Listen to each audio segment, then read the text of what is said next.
So, ladies and gentlemen, my name is Eric Campbell, and these are my 10 things that I can't live without.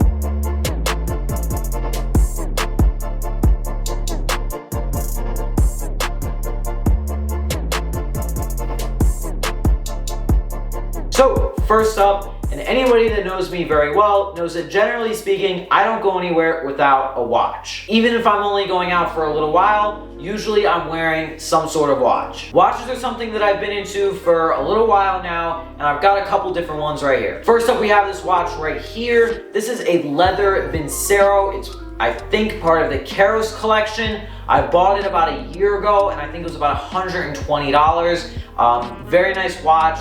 You can wear it around, beat it up a little bit, and it's not that big of a deal. Then on my wrist right here, we have the Fossil Everett stainless steel. It's very, very nice. It's got the blue dial. I don't wear it out too much because it is such a nice watch. This one, I believe, goes for anywhere between $120 and $150 right now. And the last one that I'm going to show you guys is this one right here. It is the Fossil Grant chronograph. It was one of the first actual watches, like nice watches that I got. It's got the blue dial, the leather strap. Very nice. You can dress it up, dress it down. And I'm kind of infatuated with chronographs, but I'm very, very picky about how they look in general. So when I saw this, I knew I had to get it. And like I said, this one has a blue dial. I don't know what it is about blue dials, but they just kind of stick out to me, and I like to buy them.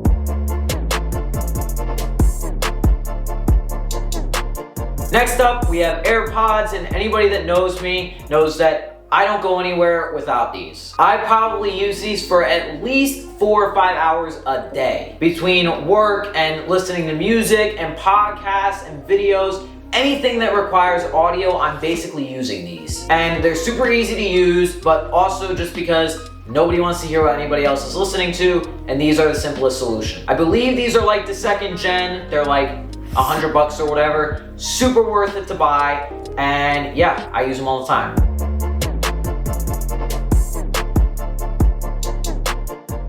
Next up, I have my Apple MacBook Air. It is 8 gigabytes RAM. It's an M1 chip from 2020. It's super simple overall, very simplistic design, and anything work related, I basically do on this. I know a lot of people are like, oh, well, you know, MacBook Airs, you know, they're not really that good for work. Trust me, I do video editing, everything on this, dude. It is an absolute powerhouse. I do recommend that you get the extra RAM if you're doing any kind of serious work on it that takes up a lot of memory, whatever, because this thing is a powerhouse. It can handle almost anything I do on it, but every once in a while I do think to myself, I could use the extra RAM. Overall though, I don't go anywhere without this, and all the work that I do for my business, my YouTube, everything is right on this bad boy.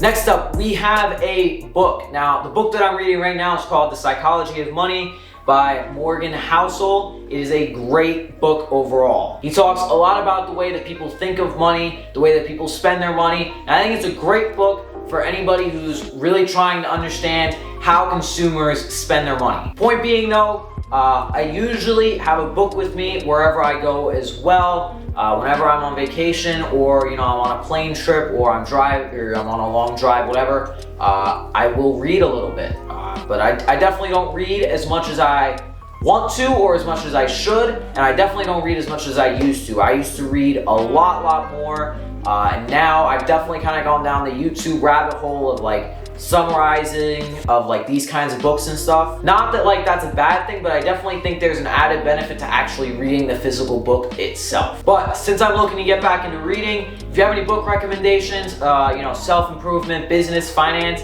anything you think I would like, leave it down in the comments and I will be sure to reply to you. Next up, another thing I don't go anywhere without, obviously, is my wallet. I believe, you know, most people don't go anywhere without their wallet, but people my age, a lot of them don't even have wallets. So yeah, this is something I always have with me. I believe this is like, you know, a $20 wallet on Amazon. I think it's like Bulgard, maybe it's like 25 bucks, whatever. Really nice, solid wallet. I've had it for over a year now. It holds up pretty well. Doesn't have a ton of card space in it. So if you're a card junkie and you've got like 20 different credit cards or debit cards or gift cards or whatever the hell else, get a different wallet because this is not the one for you. But I'm always prepared to make money somehow, or make an investment, or spend money on something, which is why I always have this with me. Next up, another thing that I have everywhere I go is pretty much a hoodie, right? This is just a basic Marine Corps hoodie. I don't go super crazy with colors or anything. I really just go for comfort over anything else because I wear them a lot. Nothing fancy. I'm not gonna break down why I have a Marine Corps hoodie in this video.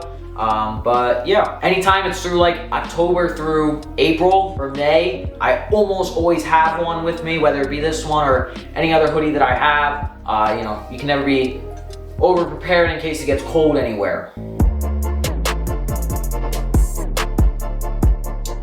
Next up, we have something that might be a little controversial, and these are knives. Now, yes, I can live without these. I can live without a lot of these things, but these are something that I use quite often. I always have one or two on my desk. You know, I have a lot of these like folding knives. This one is incredibly fast. You know, I just collect them over time. Anybody that collects knives they kind of know what I'm talking about here. I got a couple Kershaw knives like this one. Very nice overall. I use them to open boxes, you know, cut stuff open, whatever it may be. I usually have one on my desk, and yeah, they're super helpful to have sometimes. Next up, and this is a bit of an odder one, but I think most people can relate to this. I have my Bluetooth speaker here. Is a JBL Clip 3, I believe. It's like 80 bucks, I think. I don't know. Whatever it is, I use it quite often. Anytime, you know, I'm looking to play music while I'm cooking, or I'm making food, or I'm just doing work, whatever it may be, or I'm at some, you know, function and there's people, whatever. Super useful to have, play tons of music on it, and this thing lasts forever. So next up, and I can guarantee you that no other video online is going to have these, because these are something that I use specifically, and they are pole vault track spikes. These are very beat up. They're almost a year old. I gotta get new ones. But anytime I pole vault in them, anytime I run, I've got these. They are Puma something or other. I don't know, they're like 100 bucks. But they are very good quality shoes. They last me about a year, but I gotta get new ones. The heel support is amazing, and I know you guys don't need to know a whole lot else. So yeah, track spikes.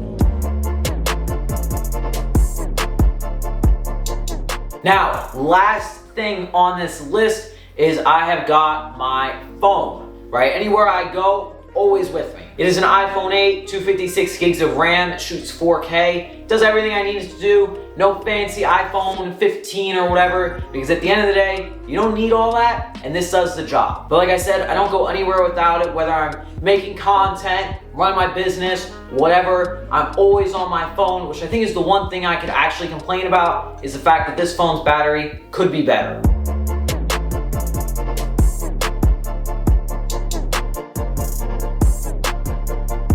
So those are the 10 things that I cannot live without. Make sure to comment down below 3 things that you can't live without, and I'll make sure to reply. Other than that, hope you enjoyed the video, and I will see you all in the next one.